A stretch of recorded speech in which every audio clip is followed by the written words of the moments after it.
Beberapa minggu ini di Indonesia viral film Ipar Adalah Maut, sebuah kisah nyata yang dituangkan ke dalam sebuah film. Sinopsis singkatnya adalah sepasang suami istri yang berlaku serong, di mana suaminya berselingkuh dengan adik istrinya. Cerita dalam film ini pun viral dan menjadi bahan pembicaraan banyak orang. Tetapi orang-orang yang sudah membaca berbagai cerita di Alkitab pastinya tidak akan kaget, bahkan cenderung biasa saja, karena beberapa kisah asusila di Alkitab menurut saya bahkan lebih parah dari film ini. Alkitab sebagai kitab suci yang dihormati oleh orang Kristen di seluruh dunia mengandung banyak cerita tentang hubungan manusia dengan Tuhan sekaligus manusia dengan sesamanya. Di antara berbagai cerita ini terdapat kisah-kisah yang menggambarkan tindakan asusila, ketidaksetiaan, dan dosa seksual. Nah, hari ini kita akan belajar bersama beberapa kisah tersebut. Yang pertama, Lot dan kedua anaknya. Lot adalah keponakan Abraham, dan mereka hidup bersama sebelum akhirnya memutuskan untuk berpisah, karena tanah yang mereka tinggali tidak cukup untuk menampung harta dan ternak mereka yang banyak. Lot memilih menetap di Sodom, sebuah kota yang dikenal karena kejahatan dan dosa penduduknya. Karena kejahatan yang merajalela di Sodom dan Gomora, Tuhan memutuskan untuk menghancurkan kedua kota tersebut. Namun karena Abraham memohon kepada Tuhan, malaikat Tuhan datang untuk menyelamatkan Lot dan keluarganya sebelum penghancuran terjadi. Mereka diperintahkan untuk melarikan diri ke pegunungan dan tidak menoleh ke belakang. Istri Lot yang menoleh ke belakang berubah menjadi tiang garam. Setelah melarikan diri dari Sodom, Lot dan kedua putrinya tinggal di sebuah gua di pegunungan. Kedua putri Lot khawatir bahwa mereka tidak akan menemukan suami dan tidak akan memiliki keturunan, karena mereka tinggal di tempat terpencil dan tidak ada pria di sekitar mereka. Untuk mengatasi kekhawatiran ini, kedua putri Lot membuat rencana untuk membuat ayah mereka mabuk dengan anggur dan kemudian berhubungan dengannya tanpa sepengetahuannya. Tujuan mereka adalah untuk melanjutkan garis keturunan keluarga mereka. Pada malam pertama, putri yang lebih tua memberi minum anggur kepada Lot hingga mabuk dan kemudian tidur dengan dia. Lot tidak menyadari apa yang terjadi karena mabuk. Pada malam berikutnya, putri yang lebih muda melakukan hal yang sama. Dia memberi minum anggur kepada Lot hingga mabuk dan kemudian tidur dengan dia. Sekali lagi, Lot tidak menyadari apa yang terjadi. Kedua putri Lot kemudian hamil dari hubungan inses mereka. Masing-masing melahirkan seorang anak laki-laki. Kisah ini seringkali dipandang sebagai contoh dari keputusasaan dan tindakan drastis yang diambil dalam situasi ekstrim. Ini juga mengilustrasikan bagaimana bangsa Moab dan Amon yang kemudian menjadi musuh Israel berasal dari keturunan Lot, di mana putra dari putri yang lebih tua, Moab, menjadi nenek moyang bangsa Moab. Sedangkan putra dari putri yang lebih muda, Ben-Ami, menjadi nenek moyang bangsa Amon. Berikutnya Yehuda dan Tamar. Kisah Yehuda dan Tamar adalah salah satu cerita yang menarik dalam kitab Kejadian, yang menunjukkan kompleksitas hubungan keluarga dan tradisi hukum pada masa itu. Berikut adalah ringkasan cerita ini yang terdapat dalam Kejadian 38. Yehuda adalah salah satu dari 12 putra Yakub. Ia menikah dengan seorang wanita Kanaan dan memiliki 3 putra, Er, Onan, dan Shelah. Ketika Er, putra sulung Yehuda, cukup dewasa, Yehuda mengambil seorang wanita bernama Tamar untuk menjadi istrinya. Tetapi karena kejahatannya, Tuhan mengambil nyawa Er, sehingga Tamar menjadi janda tanpa anak. Menurut tradisi Levirat, yaitu hukum yang mewajibkan saudara laki-laki dari seorang pria yang meninggal untuk menikahi janda saudaranya dan membangkitkan keturunan bagi saudaranya yang telah meninggal, maka Yehuda memerintahkan Onan, putra keduanya, untuk menikahi Tamar. Namun, Onan tidak mau memberikan keturunan bagi saudaranya, sehingga dia menumpahkan benihnya ke tanah setiap kali berhubungan dengan Tamar. Karena tindakannya ini dianggap jahat oleh Tuhan, Onan juga diambil nyawanya oleh Tuhan. Kemudian Yehuda takut bahwa Shelah, putra bungsunya, juga akan mati jika menikahi Tamar. Jadi dia meminta Tamar untuk tinggal di rumah ayahnya sebagai janda sampai Shelah cukup dewasa. Namun ketika Shelah telah dewasa, Yehuda tidak memberikan Shelah kepada Tamar untuk menikahinya. Menyadari bahwa Yehuda tidak akan memberikan Shelah kepadanya, Tamar mengambil tindakan. Dia menyamar sebagai seorang wanita penghibur dan duduk di pinggir jalan di Enaim, di mana Yehuda akan lewat. Yehuda yang tidak mengenalinya mengira dia adalah wanita penghibur dan ingin berhubungan dengannya. Sebagai jaminan untuk pembayaran yang dijanjikan, Tamar meminta materai, kalung, dan tongkat Yehuda. Setelah berhubungan, Tamar kembali ke rumah ayahnya dan melepas penyamarannya. Ketika Yehuda mengirim kambing untuk membayar wanita penghibur yang dia pikir dia temui, wanita penghibur tersebut tidak ditemukan. 3 bulan kemudian, Tamar diketahui hamil. Yehuda tidak tahu bahwa dia adalah ayah dari anak yang dikandung Tamar, memerintahkan agar Tamar dibakar karena dianggap telah berzina. Ketika Tamar dibawa keluar untuk dihukum, dia menunjukkan materai, kalung, dan tongkat Yehuda dan mengatakan bahwa orang yang memiliki benda-benda ini adalah ayah dari anaknya. Yehuda segera mengenali barang-barang miliknya dan mengakui bahwa dia adalah ayah dari anak Tamar. Dia juga mengakui bahwa Tamar lebih benar daripada dirinya, karena dia tidak memberikan Shelah kepadanya seperti yang dijanjikan. Tamar pun melahirkan anak kembar dari Yehuda yang diberi nama Peres dan Zerah. Berikut Daud dan Batsheba. Ini adalah salah satu cerita terkenal dalam Alkitab, menggambarkan dosa, penyesalan, dan pengampunan. Raja Daud adalah raja Israel yang kedua dan sangat dihormati. Di bawah pemerintahannya, Israel mengalami banyak keberhasilan militer dan kemakmuran. Namun meskipun Daud adalah seorang raja yang kuat dan seorang pemimpin yang dihormati, dia juga manusia yang memiliki kelemahan dan membuat kesalahan besar. Pada suatu malam ketika pasukannya sedang berperang melawan bangsa Amon, Daud berjalan di atap istananya dan melihat seorang wanita yang sangat cantik sedang mandi. Wanita itu adalah Batsheba, istri dari Uria, seorang prajurit yang setia dalam pasukan Daud. Tergoda oleh kecantikan Batsheba, Daud menyuruh orang untuk memanggilnya ke istana dan berhubungan dengannya. Akibat hubungan ini, Batsheba kemudian hamil. Untuk menutupi perbuatannya, Daud memanggil Uria dari medan perang dan mencoba membuatnya pulang ke rumahnya dan tidur dengan istrinya, sehingga kehamilan Batsheba akan tampak sebagai anak Uria. Namun Uria yang setia kepada rekan-rekan prajuritnya menolak untuk pulang ke rumah dan tidur dengan istrinya saat mereka sedang berperang.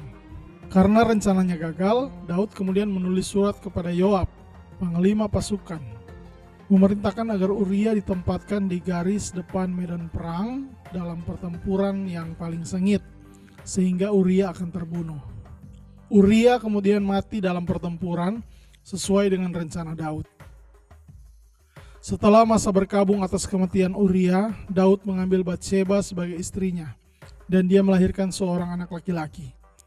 Namun tindakan Daud ini tidak disukai oleh Tuhan, dan Tuhan mengutus Nabi Natan untuk menegur Daud. Natan menyampaikan hukuman Tuhan atas Daud, yaitu bahwa pedang tidak akan pernah meninggalkan keluarganya, dan bahwa Tuhan akan membangkitkan malapetaka dari dalam keluarganya sendiri. Selain itu, anak yang lahir dari hubungan Daud dan Batsheba akan mati. Daud pun sangat menyesali perbuatannya dan memohon pengampunan kepada Tuhan. Meskipun Tuhan mengampuni Daud dan tidak mengambil nyawanya, anak dari hasil hubungannya dengan Batsheba tetap mati. Daud berpuasa dan berdoa selama anak itu sakit, tetapi ketika anak itu meninggal, dia menerima hukuman Tuhan dengan rendah hati. Setelah itu Daud menghibur Batsheba dan mereka kembali memiliki seorang anak laki-laki yang bernama Salomo. Tuhan mengasihi Salomo dan dia kemudian menjadi raja Israel yang sangat terkenal dengan kebijaksanaannya. Yang keempat, Amnon dan Tamar. Kisah Tamar dan Amnon ini adalah salah satu cerita tragis dalam Alkitab yang tercatat dalam 2 Samuel pasal 13. Cerita ini menggambarkan ketegangan dan konflik dalam keluarga Raja Daud. Amnon adalah putra sulung Raja Daud, sementara Tamar adalah putri Daud dari istri yang lain, sehingga Amnon dan Tamar adalah saudara tiri. Absalom, saudara kandung Tamar, juga merupakan salah satu putra Daud. Amnon jatuh cinta pada Tamar yang cantik, tetapi cintanya adalah cinta yang penuh nafsu. Amnon merasa tergila-gila pada Tamar sampai dia jatuh sakit karena hasratnya yang tidak terkendali. Amnon tahu bahwa ia tidak dapat mendekati Tamar secara langsung karena mereka adalah saudara tiri. Yonadab, sepupu Amnon yang sangat licik, menyadari keadaan Amnon dan menyarankan sebuah rencana jahat. Yonadab menyarankan Amnon untuk berpura-pura sakit dan meminta Raja Daud untuk mengirim Tamar untuk merawatnya dan membuat makanan untuknya. Amnon mengikuti nasihat Yonadab dan berpura-pura sakit. Ketika Raja Daud mengunjungi Amnon, Amnon meminta agar Tamar datang dan membuatkan roti di kamarnya. Daud yang tidak curiga mengirim Tamar ke rumah Amnon. Tamar datang ke kamar Amnon dan membuatkan makanan untuknya. Namun ketika Tamar hendak memberinya makan, Amnon menyuruh semua orang keluar dari kamar dan memaksa Tamar untuk tidur dengannya. Tamar memohon kepada Amnon untuk tidak melakukan tindakan keji itu dan bahkan menawarkan untuk berbicara dengan Raja Daud agar mereka dapat menikah secara sah. Tetapi Amnon tidak mendengarkan. Dia memaksa Tamar dan memperkosanya. Tamar pergi dengan penuh duka dan mengenakan abu di kepalanya, merobek pakaian panjang yang dikenakannya dan berjalan sambil menangis. Absalom, saudara kandung Tamar, menanyakan apa yang terjadi. Dan ketika dia mengetahui apa yang dilakukan Amnon, dia menghibur Tamar dan memintanya tinggal di rumahnya. Absalom menyimpan dendam terhadap Amnon tetapi tidak bertindak segera. 2 tahun kemudian Absalom mengadakan pesta domba gunting dan mengundang semua saudara laki-lakinya, termasuk Amnon. Dalam pesta itu Absalom memerintahkan para pelayannya untuk membunuh Amnon setelah ia mabuk. Amnon dibunuh dan Absalom melarikan diri ke Gesur untuk menghindari hukuman dari Raja Daud. Cerita ini menggambarkan ketegangan yang besar dalam keluarga Raja Daud. Peristiwa ini menyebabkan ketidakstabilan dalam kerajaan dan memberikan contoh tragis dari akibat nafsu yang tak terkendali dan balas dendam. Ini juga mencerminkan kelemahan Daud sebagai ayah yang gagal mengendalikan anak-anaknya dan menangani masalah dalam keluarganya secara efektif. Berikutnya Hosea dan Gomer. Hosea adalah seorang nabi yang hidup dan melayani di kerajaan Israel Utara pada abad ke-8 sebelum Masehi. Sementara masa pemerintahan Yerobeam II, Tuhan memerintahkan Hosea untuk menikahi seorang wanita bernama Gomer yang dikenal sebagai wanita sundal.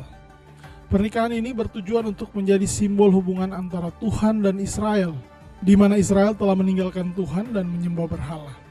Hosea dan Gomer pun memiliki 3 anak, masing-masing dengan nama yang simbolis. Anak pertama mereka seorang laki-laki dinamai Yizreel, sebagai simbol bahwa Tuhan akan menghukum rumah Yehu atas darah yang telah dicurahkan di Yizreel dan akan mengakhiri kerajaan Israel. Anak kedua mereka seorang perempuan dinamai Lo Ruhama, yang berarti tidak dikasihi, menandakan bahwa Tuhan tidak akan lagi mengasihi dan mengampuni Israel.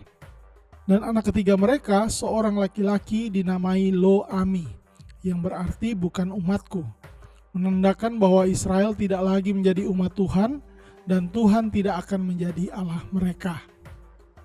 Setelah melahirkan anak-anak hasil hubungannya dengan Hosea, Gomer ternyata kembali kepada kehidupan lamanya sebagai wanita penghibur.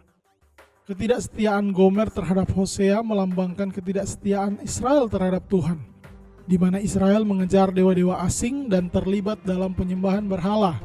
Tetapi meskipun Gomer tidak setia, Tuhan memerintahkan Hosea untuk menunjukkan kasih setia yang luar biasa. Hosea menebus kembali Gomer dari kehidupan pelacuran dan membawanya pulang sebagai istrinya, menggambarkan kasih dan kesetiaan Tuhan yang tidak pernah berakhir terhadap umatnya, meskipun mereka tidak setia. Kisah Hosea dan Gomer adalah kisah yang menggambarkan kasih Tuhan yang tak terhingga dan kesetiaannya meskipun umatnya tidak setia. Ini adalah panggilan bagi semua orang untuk menyadari kasih Tuhan yang besar, bertobat dari dosa-dosa mereka, dan kembali kepada hubungan yang benar bersama dengan Tuhan. Apa kata Tuhan Yesus tentang dosa asusila? Tuhan Yesus merujuk kepada hukum Taurat, di mana hukum Taurat mengatakan dilarang berzina.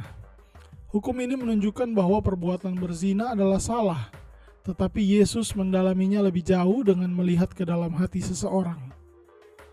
Dalam Matius pasal 5 ayat 27-28, Tuhan Yesus memberi standar yang tinggi tentang dosa asusila, di mana setiap orang yang memandang perempuan dan menginginkannya sudah berzina dengan dia dalam hatinya. Tentunya ini adalah hal yang mustahil dilakukan oleh manusia, di mana ketika memakai standar ini, maka semua manusia telah berdosa. Dan memang itu faktanya. Kita semua telah berdosa dan telah kehilangan kemuliaan Allah. Tetapi syukur kepada Allah yang mengaruniakan Yesus Kristus yang datang menyelesaikan masalah dosa manusia.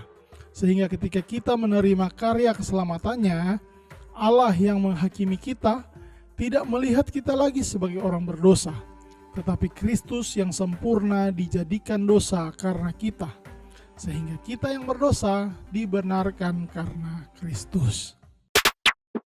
Terima kasih kepada teman-teman yang nonton video ini.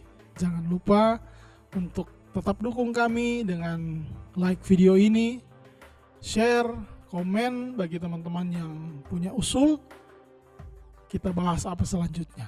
Jangan lupa juga untuk subscribe channel Ayo Ibadah. Terima kasih, Tuhan Yesus memberkati. Ayo cari tahu.